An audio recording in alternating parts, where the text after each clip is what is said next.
Nobody swear. Okay, well, I'll just go ahead and say hello to everyone officially. I think everybody probably almost everybody knows that I'm Connie Nestor and that I'm here to greet you and wish you a hearty welcome to the Scottish American History Forum. And today is a very special day because today our speaker is Gus Noble, who is the president of Caledonia and Chicago Scots. And we're really looking forward to your talk, Gus.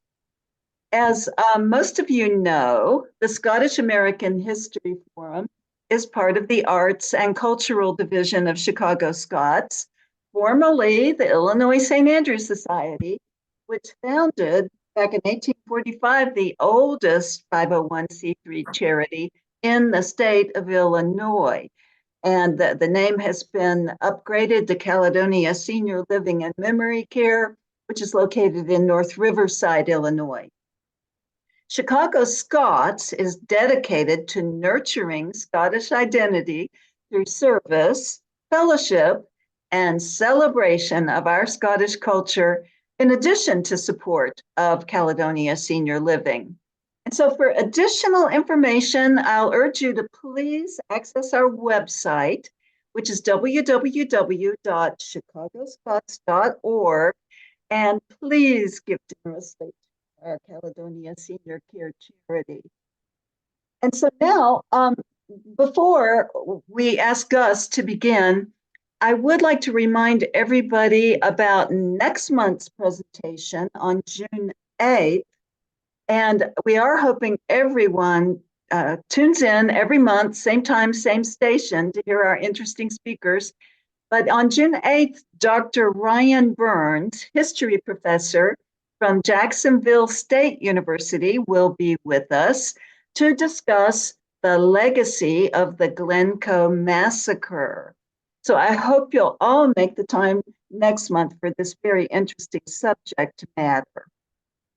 And so now I think what we'll go ahead and do is move forward, and we couldn't be more pleased to have our very own Gus Noble, OBE, president of Chicago Scots and Caledonia Senior Living and Memory Care. And Gus is, by the way, expert on the life and poetry of Robert Burns. And Gus is going to talk to us about Robert Burns as he sees us and we see him. And Gus, I believe you're also going to update us on what's happening at Caledonia and what's going on with the festival, we hope. And so Gus, I think Jack and I are ready to turn it over to you now, please. Thanks, Connie. Would you like me to just begin the presentation first and we'll make any announcements afterwards, or? Perfect. Sounds great. Thank you. Then if I could ask everybody to mute their microphones, and Jack, if you would roll the slideshow, please.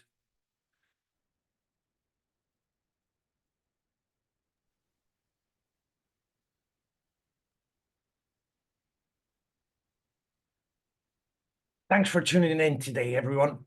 I'd begin by reminding everyone that there are three types of people in the world. There are Scots, there are people who want to be Scots, and there are people with no ambition whatsoever. My name's Gus Noble, and I grew up in the borders of Scotland. When I was 14, my uncle Graham gave me his record collection. The needle hit the vinyl and I heard Chicago's Greatest, Muddy Waters, Howlin' Wolf, and Little Walter. It blew my mind, and immediately I learned to play guitar and formed a blues band. And I resolved that one day I would come to Chicago, and that day came in the middle of November 1992. And I've been here ever since. Initially, I worked as a cook at the Kokomo Cafe on Belmont, serving, and I quote a customer's review, the world's worst lasagna. One day I went into the British consulate to ask if there was a pub in Chicago that showed soccer matches from the UK, and from behind the bulletproof glass, Vice Consul John Smith looked at me and said, "You look familiar." And I said, "I don't think so. I've just arrived in Chicago." "You're from Scotland," he noticed. "Have you spent any time in St. Andrews?" "I have," said I. "I was in a blues band and I played at a place called the Victoria Cafe." Well, I was a regular at the Vic, he said, and I saw your band play there. He asked me to go for lunch, bought me a beer and a roast beef sandwich at the Berghoff, offered me a job over this roast beef sandwich, took me back to the office, past the bulletproof glass, pointed to a pile of passports and said, "Welcome aboard, start stamping then." 3 decades later, I'm proud to be president of the Chicago Scots, the oldest not-for-profit 501c3 in Illinois. We were established in 1845 when Chicago was just a wee town on the frontier, population just 12,000 people. Our principal charity, as Connie said, is a small elder care community located peacefully in the forest preserves, just a few miles west of downtown Chicago in Riverside, in North Riverside. And it's called, of course, Caledonia Senior Living and Memory Care. And I'm ever so proud of the record of safety, success, and care that we've had here for well over a century, especially during the COVID lockdown when we did not lose a single resident to COVID. Now, I'm the proud father of 2 sons, Bobby and Langston. Very shortly, we'll get to Robert Burns, after whom my eldest son is named. But if you'll indulge me first, I'd like to tell you a story that's very important to me. It's the story of how in 2018, this Scotsman became an American. To tell this story, the mighty voice of Langston Hughes, after whom my youngest is named, will speak with me. It's the story of the boy in the boots. Let America be America again. Let it be the dream it used to be. Let it be the pioneer on the plain, seeking a home where she herself is free. But America was never America to me. On the morning of the 16th of November, 1992, I laced up my favorite pair of boots and I walked out of my family's home in Scotland. I hugged my mum and dad at the airport and we all cried as I left my home on a one-way ticket to Chicago. 9 hours later, wearing these boots, I stepped into a new life in America. Say, who are you that mumbles in the dark? And who are you that draws your veil across the stars? I am the poor white, fooled and pushed apart. I am the black man bearing slavery's scars. I am the red man driven from my land. I am the immigrant clutching the hope I seek. Fast forward 3,832 days. I realized that I'd spent one more day of my life living in America than I'd spent in Scotland. And that was a major identity trip. Who am I and where do I belong? I found the answers in the back of a closet. Those boots still fit perfectly. I'm the one who sailed those early seas in search of what I meant to be my home. I'm the one who left dark Scotland's shore and Poland's plain and England's grassy lea, and torn from black Africa's strand, I came to build a homeland of the free. On April the 19th, 2018, I laced up these boots again and went to Chicago's Immigration and Citizenship Center, and I became an American. In the room where people wait to become Americans, there is a big rug, and on it there's a large, colorful map of America. Each state is represented by a different, very vivid color. And in the moment immediately before I swore my oath of allegiance, I looked upon this rug, and upon it there were children whose skin and hair and personalities were as colorful and varied as the map below their feet. The children were all playing peacefully together, and one of them was my son. My friends, this is America. It's not about blood running in veins or places written on birth certificates. It's about values in hearts, ideas in minds, and fires in bellies. I chose to become American. Why? So many of the things happening in America are bad and wrong. But let me tell you that when I swore my oath of allegiance, I felt the tide of hundreds of years and the hope of millions of dreams. It felt assuring and inspiring. It felt good and right. I became an American because I owe it to the boy in the boots. And I owe it to my family who give me a shot at living out the dreams I brought with me from Scotland. Life in America is about creating yourself. She may be imperfect, but let us never forget America's purpose nor her promise. They are perfect. They are worth the fight. They are worth your fight. You owe it to the little boy or the little girl in the boots that lives inside each one of you.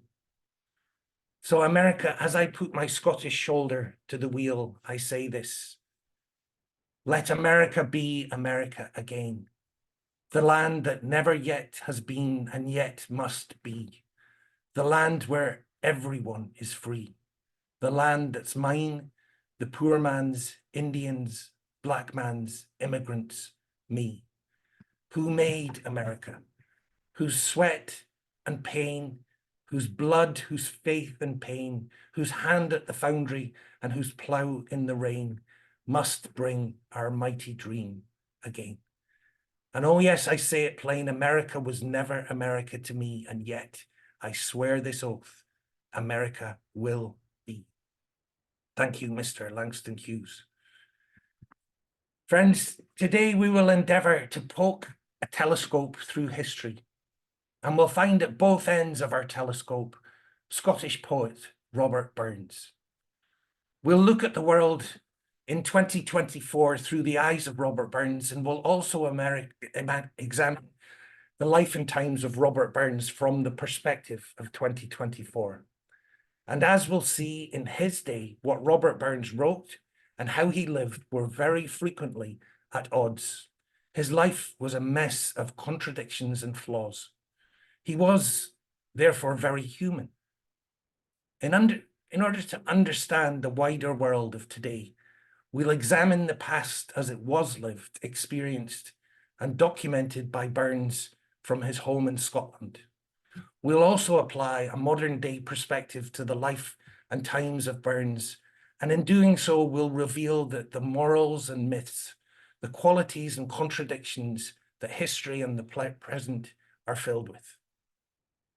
This morning, we'll explore the ways Robert Burns and his legacy, his immortal memory, inform our understanding and perceptions of the world, past, present, and future. So let's start out at the beginning. Robert Burns was born in Alloway, a small town in the west of Scotland, on January the 25th, 1759. He was the eldest of 7 children born to William and Agnes. And while his formal education was limited by the poverty that he and his family faced, Burns's parents encouraged and inspired his studies. He learned Latin and French. He read Shakespeare and Milton, Hume, Locke, and Smith. He was a child of the Scottish Enlightenment. Now, his affection for the lassies, and they for him, was a cause for joy, sorrow, shame, and inspiration. Burns' many trysts and encounters with the opposite sex are the source of much of his creativity and, frankly, some of his hypocrisy. His devotion to the ideas of love and romanticism were and can be seen today in opposing lights, but during his time, they did not go unnoticed by his contemporaries in Scotland, including the church, his neighbours, and several furious Ayrshire fathers. Burns, perhaps himself, said it best: "I like the lassies, God help me." Professionally, he tried and failed at farming and at civil service as an exciseman before success as a poet found him. He died of rheumatic heart failure, just 37 years old. Now, here we are in the land of Lincoln. Abraham Lincoln and Robert Burns were cut from the same cloth. Burns inspired Lincoln. He informed his reason. And while in the White House, Lincoln would frequently read from Burns in an apparently very convincing Scottish accent. During his presidency, Lincoln was asked to propose a toast to Burns at a dinner hosted by the Scottish American Society of Washington, D.C. And such was Lincoln's admiration for Burns that he was compelled to write, "I cannot frame a toast to Burns. I can say nothing worthy of his generous heart and transcendent genius. Thinking of what he has said, I cannot say anything worth saying." That's incredible respect from the author of one of the world's most important addresses. Now, before we look through the eyes of Burns, or indeed consider the life of Burns in the context of today, let's recognize and accept that times change. Standards of acceptability change. Times and standards were very different during the life of Burns. And Robert Burns himself is a very different kind of cat. It is likely that he would not chime in perfect harmony with any time. But life was very different 250 years ago. Who am I to sit in judgment of 19th century behavior from a 21st century perspective? Viewed from 2024, some of the things that define Burns' life and work are clearly very real, some less so. The result of tales growing taller through time and retelling. As another Scottish poet, Hugh MacDiarmid, observed, "Mair nonsense has been uttered in the name of Robert Burns than ony sparring liberty and Christ." Burns has been romanticized, mythologized, I can't say that word, sorry, and exalted to the point that Robert Burns as an idea has become ultra good, nigh on divine, a composite of perfect values. But in reality, Robert Burns as a man was a human being. He was not perfect. Far from it. He was complex and nuanced. Often his words and his deeds did not match. My good friend, Chicago-based writer June Skinner Sawyers, who's frequently on these calls, had this to say: "Robert Burns was a mass of contradictions, peasant and dandy, rake and romantic, civil servant and self-proclaimed rebel, boorish and bookish, tender and cruel, thoughtful and crass. Like American poet Walt Whitman, he contained multitudes, or as Bob Dylan once said, I am many." Burns was, like Chris Christopherson's Pilgrim, a walking contradiction, partly truth, partly fiction. And I also recognize and accept that we look through complicated eyes at a complicated subject. The world in 2024 is not easy. So let's initially focus on Burns' home, Scotland. But even then, it's complicated. The Scotland of 2024 is certainly not Brigadoon, Braveheart, Breeks and Bunnets. Scotland today is sophisticated, multiracial, progressive and complex, modern yet traditional, local yet global. Scotland herself is also a series of juxtapositions. Let us therefore specify exactly what we will look at. People, communities and countries are defined by the things they stand for. And I'll wager that for the most part, the average Scot, if indeed there is such a thing, would say that Scotland stands for democracy, human rights, women's rights, environmental protection. So let's get stuck in by examining these things through the eyes of Robert Burns. Burns is recognized and respected, lauded and loved for writing passionately for the causes of freedom, equality, and universal human rights. Inspired by the rousing speech Robert the Bruce delivered before Bannockburn, in Scots Wahey, Burns cries out in favour of freedom and against chains and slavery. And in The Slave's Lament, Burns stands directly and definitively in defiance of the Black Holocaust. Torn from that lovely shore, and must never see it more. Alas, I am weary, weary, oh. The great abolitionist Frederick Douglass was a self-described great admirer of Robert Burns. Douglass regularly cited the genius of Burns, incorporating his philosophy of egalitarianism to the abolitionist cause. Douglass described how Burns himself had lived in the midst of a bigoted and besotted clergy, and how Burns had been looked upon as being little better than a brute. Douglass wrote, he became disgusted with the pious frauds, indignant at the bigotry, filled with the contempt for hollow pretensions set up by shallow-brained aristocracy. He broke loose from the moorings which society had thrown around him. For Douglass, Burns was a man of faults, but far more faultless than many who have come down to us in the pages of history as saints.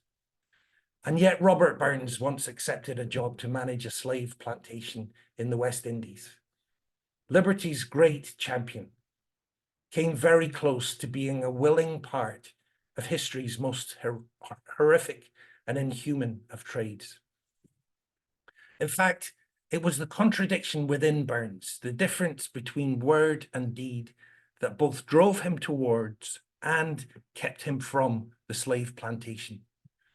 Whereas it was his deeds, the failures of his farm, his philandering, poverty, and the wrath of church and his lovers that compelled him to seek escape from Scotia aboard a ship bound for Jamaica. It was his words and their publication in poems chiefly in the Scottish dialect, and the success, adulation, and fame that it brought him that stopped him from climbing aboard that ship. Now, Robert Burns is an integral part of Scottish identity. Liz Lochhead, who was Scotland's Macker, our national poet, from 2011 to 2016, observes that to Scots, he is Ur Rabbi, your Rabbi, Obdi's Rabbi. He speaks for all of us. According to poet Edwin Muir, Burns is to the respectable a decent man, to the Rabelaisian body, to the sentimentalist sentimental, to the nationalist a patriot, to the religious pious. The truth is that with great conviction, Burns inhabited many and apparently very different and contradictory personae. One of those was the heaven-taught ploughman, the simple bard, unbroken by the rules of art. The Edinburgh literati viewed Burns as an original genius and a prodigy due to his humble status, rural background, and supposed lack of formal education. He was, in fact, as we've seen, a highly well-read and sophisticated thinker. At other times, Burns railed against the condescension of Auld Reekie's intellectual elite. You see yon birkie called a lord, what struts and stares and all that. Though hundreds worship at his word, he's but a coof for all that. For all that and all that, his ribboned star and all that, the man of independent mind, he looks and laughs at all that. Though it's pretty clear he held progressive values, Burns' politics are pretty fankled. In A Man's a Man for all that, he celebrates ordinary folk and mocks the political elites. The song appeared in the radical Glasgow magazine of 1795, which called for political reform in Scotland. But Burns didn't put his money where his mouth was. He was published anonymously. He chose to appear loyal to King George rather than publicly standing by his convictions. 200 years later, A Man's a Man was sung at the opening of the Scottish Parliament. So Burns song that challenged the political establishment of his own day, was adopted to speak for the political establishment of another time. And the world bore witness to the power of the song after September the 11th, 2001, when United Nations Secretary General Kofi Annan made it the centerpiece of his stand against Islamophobia and anti-Semitism. Let us admire the enduring resonance of the work of Robert Burns, and let us dream as he did of a true brotherhood and sisterhood that embraces and encompasses all humankind and allows all people a chance to enjoy their inalienable rights, dignity, and freedom. Then let us pray that come it may, as come it will for all that sense and worth over all the earth shall bear the gree and all that. For all that and all that, it's coming yet for all that man to man, the world over, shall brothers be for all that. Inspired by French and American democracy, Burns wrote The Tree of Liberty. For freedom standing by the tree, her sons did loudly call, man. She sang a song of liberty, which pleased them one and all, man. Now, Burns was a great admirer of America, and Burns particularly admired George Washington for being the father of America. Indeed, it was his ambition to emulate Washington by becoming the father of Scotland. And given that he had at least 13 children by at least 5 different women, many of us believe that it was only his untimely death that thwarted that ambition. Burns occupies a lofty and iconic position as history's quintessential Scotsman. Yet beneath the surface lies a very complex Scottishness. He was a self-proclaimed Scottish patriot, a sentimental Jacobite who celebrated the Galacticos of Scottish nationalism, Robert the Bruce, William Wallace, Bonnie Prince Charlie.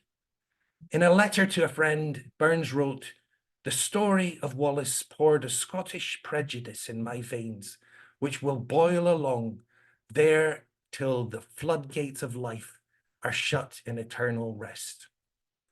He wrote in opposition of the Union of 1707 and the deposed Stuart monarchy, but he also wrote a decidedly pro-Union song about the volunteer regiment with whom he served to support Britain's response to the threat of France in the 1790s. In Dumfries Volunteers, he calls out, "Be Britain still to Britain true, among ourselves united." And in his concluding lines, he offers yet more nuance to his true allegiance. Who will not sing God Save the King shall hang as high's the steeple. But while we sing God Save the King, we'll never forget the people. And speaking of the people of the UK, I'm quite sure that you know there are 4 strange and ancient tribes of people who live on Britain's islands. There are the Welsh, who pray on their knees and often on their neighbours. There are the Irish, who don't know what they want, but they will fight you for it. There are the Scots, who will always pour a good whiskey on your grave, but only after they've passed it through their kidneys first. And then there are the English, who think they invented themselves, which relieves God of a terrible responsibility. Now, Burns became a leader of the vernacular revival that celebrated the unique patois of ordinary Scots. "We sleekit coorin timorous beastie." What a way to begin a poem. Right out the gate, Burns uses his Scottish dialect to tell the tale of a singular moment on an Ayrshire field when his plough destroys a mouse's nest. But he follows this right up in verse 2 with beautifully highbrow English. Perhaps the ploughman poet is proving a point with an enlightened nod to Adam Smith and his friends, that he is not just heaven taught, perhaps by putting regional vernacular before posher English, he drives home the title of his book, Poems, chiefly in the Scottish dialect.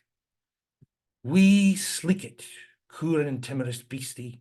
Oh, what a panic's in thy breastie, thou need not start away so hasty with bickering brattle. I would be laith to run and chase thee with murdering battle. I'm truly sorry that man's dominion has broken nature's social union and justifies that ill opinion which makes thee startle at me, thy poor earth-born companion and fellow mortal. Thy wee bit hoosie too, it's in ruin. Its silly walls the winds are strewing, and nothing now to build anew in a foggage green. And bleak December's winds ensuing, both snell and keen. You saw the fields lay bare and waste, and weary winters coming fast. So cozy here beneath the blast, you chose to dwell until, crash, the cruel plough passed through thy cell. But Moosey, that you are not alone, improving foresight may be in vain. The best laid schemes of mice and men gang aft agley and leave us nothing but grief and pain for promised joy. Still, you are blessed compared with me, because the present only touches thee, and backwards though I cast my on prospects drear, and forward though I cannot see, I guess and fear. Burns' meditation on his plough's destruction of the field mouse's nest resonates through the years as a powerful commentary on the environmental disasters we see around us today. We've all read the horrendous reports that polar bears are facing impending extinction. And Burns writes, man's dominion has broken nature's social union. Instead of the mouse's wee bit hoosie, it is the melting polar ice cap that's in ruin and the starving polar bear that's been turned out. As well as being moved by the voices he heard in nature and with friends in the pub, we can see the pen of Burns crafting letters of incredible eloquence in the English language traditions in which he was raised at school and in church. Here is Burns writing beautifully about love. I myself can affirm, both from bachelor and wedlock experience, that love is the alpha and the omega of human enjoyment. All the pleasures, all the happiness of my humble compeers flow immediately and directly from this delicious source. It is the spark of celestial fire which lights up the wintry hut of poverty and makes the cheerless mansion warm and comfortable. Green grow the rashes, oh, green grow the rashes, oh. The sweetest hours that e'er I spent were spent among the lassies, oh. And so we arrive, as surely any speaker will, at the point where we consider Burns' love life. Many have likened Burns's life to a series of sweaty entanglements as though he was a rural Scottish Don Juan. But friends, please allow me to address the large elephant in the room. Liz Lochhead, who I mentioned earlier, recently branded Robert Burns as a Weinsteinian sex pest. Indeed, Burns was a self-proclaimed, proven fornicator of women. But many people have recognized that feminism also flowed from Burns's pen. Burns made his views explicit in a poem he wrote for actress Louisa Fontanelle to perform. Even children lisp the rights of man amid this mighty fuss. Just let me mention the rights of woman merit some attention. Burns calls for society to appreciate a woman's worth. He also calls for womankind to appreciate her own worth. In his controversial Merry Muses of Caledonia, Burns challenges the prevailing notion that women were all passive wallflowers. The women he summons up are mighty, powerful, take charge, assertive, confident creatures.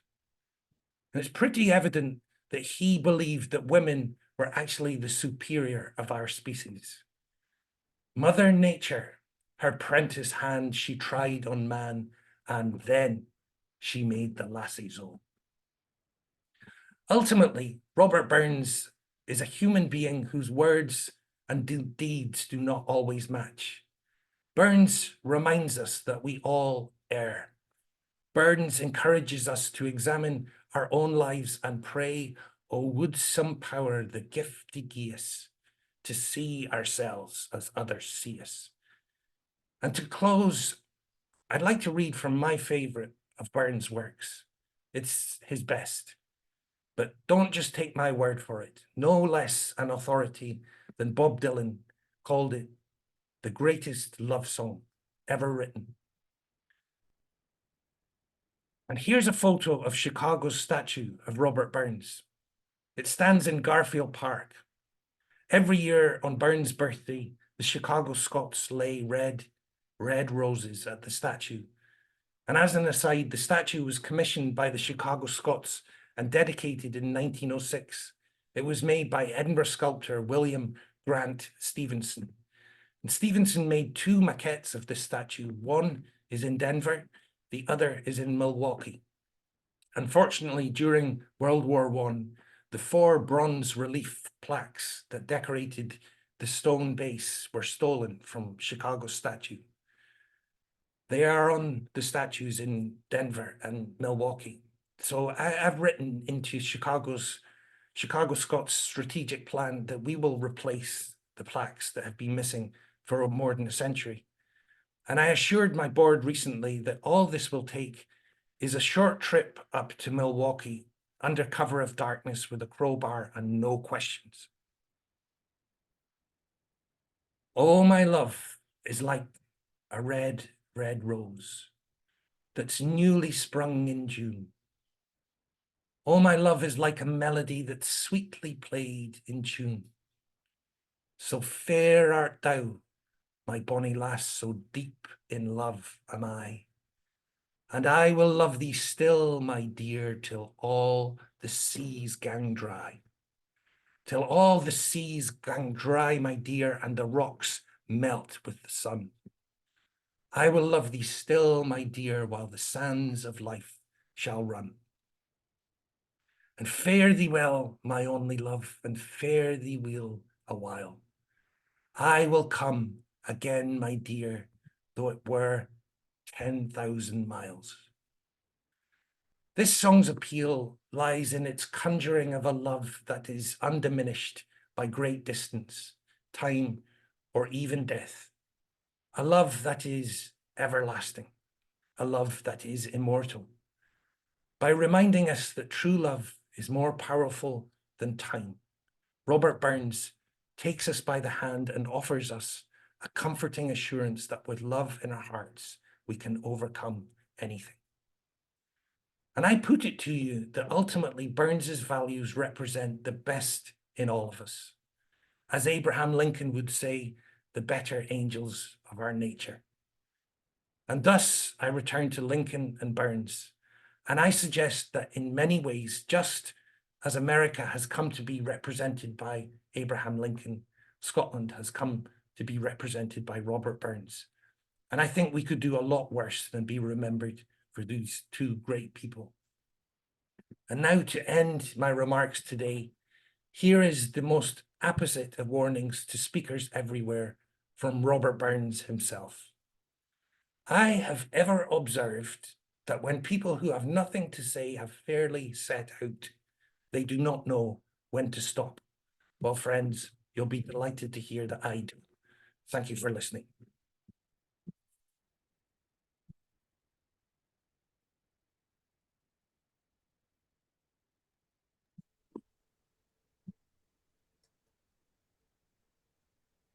Bravo, bravo, bravo. That was outstanding, Gus. Absolutely outstanding. Really? I'd like to open the floor for comments, please. Count me in for Milwaukee. My gosh, I thought this was just marvelous, Gus. I loved everything about it. I loved your approach, and I never knew about the Lincoln connection to Burns and how much he admired him. There's And a great book. It was published here in Illinois. I've probably got it in my office somewhere. I know I've got it at home, and it's called Robert Burns and Abraham Lincoln: Connected Lives and Legends. And I forget the author's name. It's got an S, a Z, and a Y in his name. But if you Google Robert Burns Connected Lives and Legends, it's a great book. And it wasn't just Burns that influenced Lincoln. He had a tutor called Kelso who was from Scotland, who really taught Lincoln about some of the Scots who informed the life in North America and provided some of the foundations that this country is now being built upon. Did any of Burns' children follow him in the kind of activities that he undertook? That I don't know exactly, but I do know that there was once upon a time my predecessor Wayne Rethford, who I think of every day here at the home. Wayne passed away last year, and he passed away in the Georgeson wing. It was so fitting with here at the Scottish home, a wing that he had put his passion and energy into building. And he was being cared for by a nurse that he himself had hired 5 years ago. She was holding his hand when he passed away. It was incredibly fitting.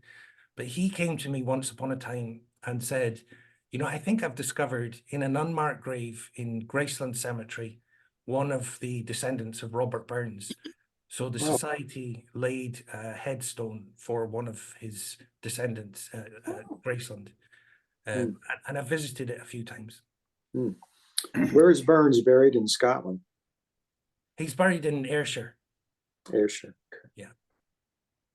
I was there recently, and there's an arc that tells the story of his life from his birthplace in Alloway down to his resting place and the farm that he tended. I was hoping that Ian Houston might be on today because he's on the board of Ellisland, this farm that Burns farmed, and he speaks really powerfully about Burns, particularly when it comes to Frederick Douglass. And in a way, I'm glad he's not here because he would have been critiquing and telling me what I got wrong, I'm sure.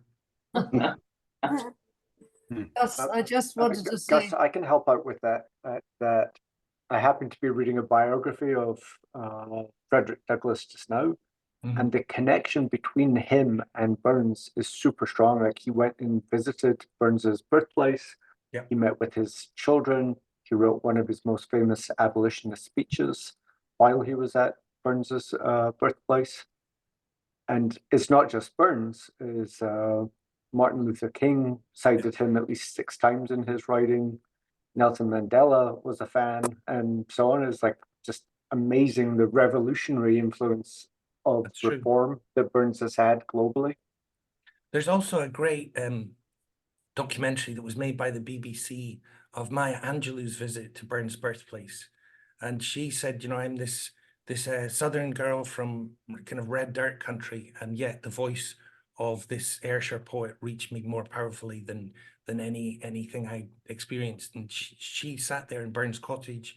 They had this wonderful evening of poetry and music, and this big smile on Maya Angelou's face. just wanted to say thank you, Gus, for a really, really terrific view and insight into Burns. Really wonderful. Thank you. Love you, Caroline. Gus, thank you. It was the most wonderful lecture talk I have heard on Burns in my life. Could you comment on Burns being a lowland Scot, his attitude toward the Highlanders? Is there something in his poetry that interests you, or is that outstanding? Well, it kind of gets into that pretty fangled area because Burns' identity was clearly as a lowland Scot, but he writes of his Highland Mary and My Heart's in the Highlands, Chasing the Deer, and in many of his poems, the Highlands kind of become this place of romanticism and so on. And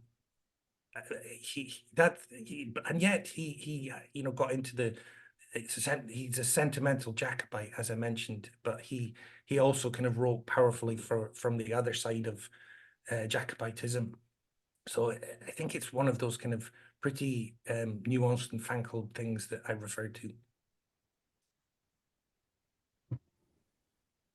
Well, I'm looking forward to the next talk on the Glencoe massacre as a Campbell. I should, Connie, if you don't mind, I'll tell people about the Highland Games that's coming up. Good, Gus, please, thank you. I think we've discussed on Scottish History Forum sessions that we are moving our Highland Games this year to the DuPage County Fairgrounds. Quite remarkably, it's in Wheaton, as everyone knows, and Wheaton is a dry town. Beer, wine, especially whiskey, are very important to our Scottish Festival and Highland Games. So I think it's no small achievement that we became the first event that the city of Wheaton agreed that we could pour beer, wine, and whiskey. Yet more innovation from the Chicago Scots. But every year we have, and I'm going to get back to Robert Burns at the end of what I'm going to say next. Every year we have an honoured clan. One of the Scottish families is honoured and gets to lead our parade of tartans, and their chieftain, if they come, accept the salute from the massed bands. Well, Dawn Miller, I'm going to credit you with this stroke of genius, Dawn. She said, for only the second time in history, Rotary International, the world's largest service organisation, is headed by a Scot, a guy called Gordon McAnally, who lives in Illinois until the end of June this year, whereupon his term as president of Rotary International ends and he moves back to Scotland. Well, Dawn said we should make Rotary International the honoured clan, and the chieftain is their president, Gordon McAnally. So we called him. I went to see him up in Evanston, where there in front of Rotary's international headquarters is flying the American flag, Rotary's logo, and the Scottish flag for Gordon, and asked him if he would accept the salute and lead the Rotarians who are going to be invited to march with him. And he said, yes, I'd be delighted to do it. It'd be a great way to end my term as president. So I just want to encourage anybody who's involved with Rotary, and Marie, I know you are, and others in our organization. 38 years. Thank you, Randy. Come on up and march. So one of the things I'm going to ask Gordon to do is talk about the Scottish roots of Rotary International, and they are strong. The man who started it, Paul Harris, in Chicago, he's a lawyer from Chicago, married, he took a trip over to the UK. He was riding his bicycle along a country lane, fell off and ripped his trousers, and was then a group of people came over. Among them was a young lady called Jean. She said, I can fix those, and made sure he wasn't hurt. They fell in love. Jean ended up marrying Paul and moving back to Chicago, and he built her on the south side of Chicago a home which he called Cumley Bank for the part of Edinburgh where she is from. So Scotland influences Paul Harris. But I found this radio address that he spoke to the International Convention of Rotarians several years after Rotary was formed in Chicago. And in it, he says, what we are trying to do in Rotary is make the words of Robert Burns come true. And then he reads from A Man's a Man for All That. Very powerful, and clearly he recognizes that the best thing about Rotary is a sense of being kind, you know, of putting good into the world and service above self and so on. So we'll take a look at the Scottish roots of Rotary at the Highland Games.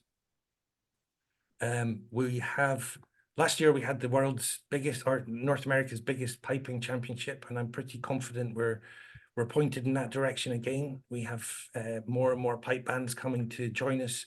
Several grade 1 pipe bands are coming this year. We've got some great music, and I know I'm forgetting something, Dawn and Jack, if you can give me a prod and remind me of any other announcements I need to make. Dawn, you're on mute. Okay. What's the date for those games? The 14th and 15th of June. Gary McLean, Gus. Oh yeah, thank you. I knew I was missing something, Dawn. We have the national chef from Scotland coming over, Gary McLean, who's become a really good friend to the Chicago Scots. He was at last year's games. He was also at an event we hosted, and I'll talk about that in just a minute. But he has helped us create something that I think is unique in the field of senior care.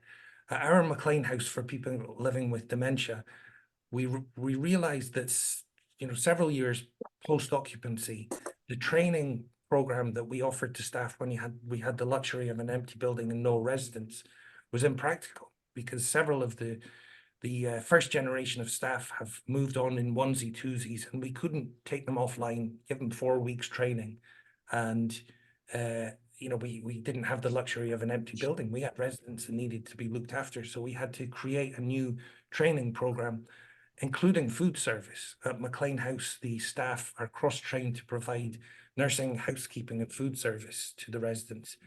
And so we asked Gary if he would help us create a bespoke portal where videos are uploaded by Gary, training videos showing knife skills and how to prepare dishes.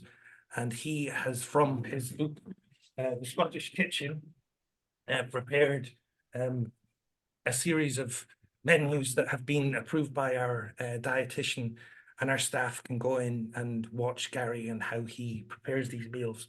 So it's quite unique to have the winner of Top Chef in the UK, the national chef for Scotland.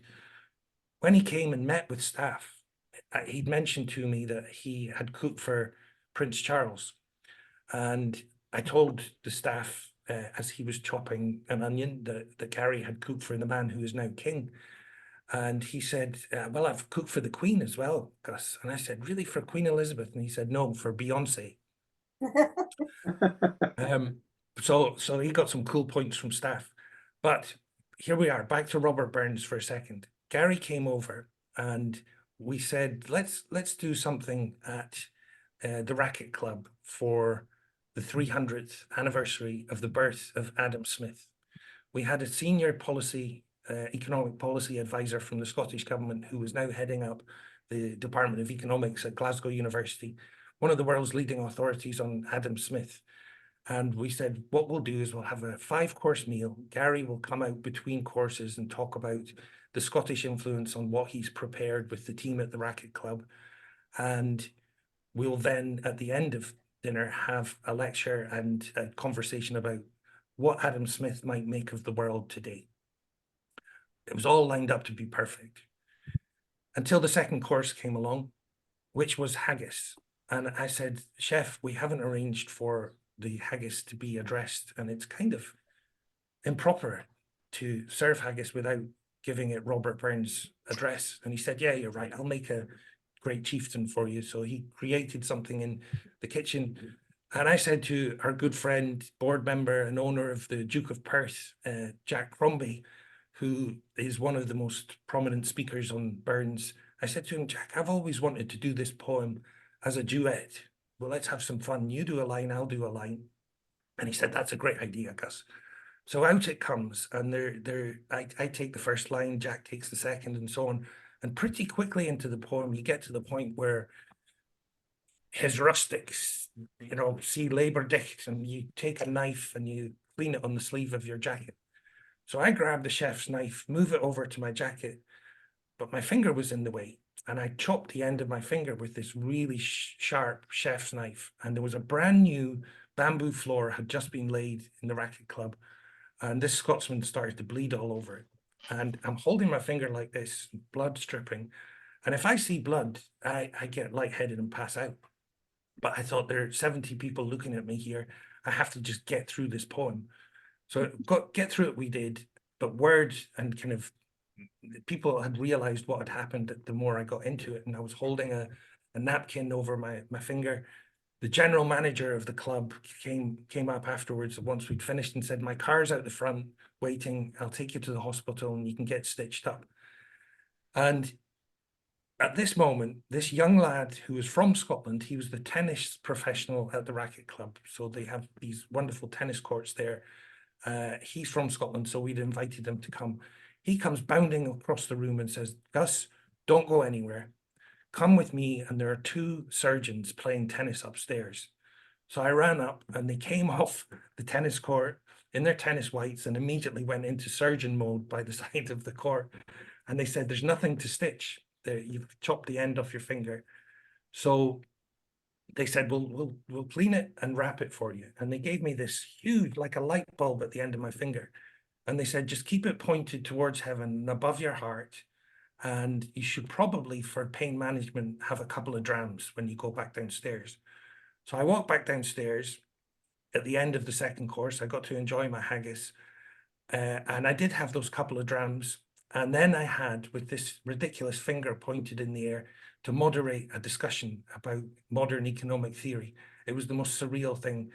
But what I want to tell everybody, as by way of conclusion, is Gary had been saying to me up until this point that he has a new book that's coming out about Scottish celebrations, how Scots celebrate New Year, Christmas, birthdays. And he said haggis features very prominently in many different events, Burns Night, St. Andrew's Night. And he didn't have a story to go along with each of the celebrations. He did with everything except haggis. And he said, "Now, Gus, I have my story, thanks to the loss of your finger end." So in his new book, you'll be able to read it. Though I have to say, I'm going to say this to you, but I've said it to Gary too. He actually says I chopped my finger at the line where he takes his knife and legs and arms and heeds will sned like tops of thistle, which is right at the end of the poem. I actually cut my finger at the beginning of the poem. So he doesn't give me full credit for getting through with a bleeding finger. Sorry if I put anyone off their lunch. Blood and haggis are made for each other. They are. Yes.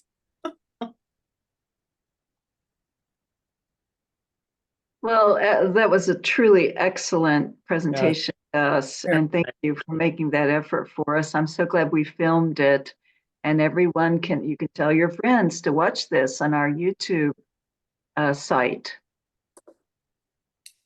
Thank you, Connie. Any other comments or questions for Gus today? This is Dave. I was just typing this up, but I'll say it as long as we're saying goodbye now. I wanted Gus to know that as he was speaking, I was feverishly taking notes and of which poems and songs he was referring to, and grabbing my Robert Burns complete poetical works and trying to find the page for each one that I could write down, so that I can go back and review the ones that Gus recommended. So thanks again. Thanks, Dave. Several of them were from letters he wrote and from some prose that he wrote beautifully too. There's one poem. It's a line that I think describes what we do here at Caledonia Senior Living, and I love it. It's actually, as Burns was looking in on a tavern, he saw what he described as friendship, virtue, every grace, dwelling in this happy place. And I forget the name of the tavern, but a friend of mine sent me a little link on an email, and that tavern still exists, and in fact it is for sale right now. So if anybody wants to own a pub that Robert Burns once appeared in the window of, it's on the market. Thank you all, and good luck with your games. Thank you, Kathy.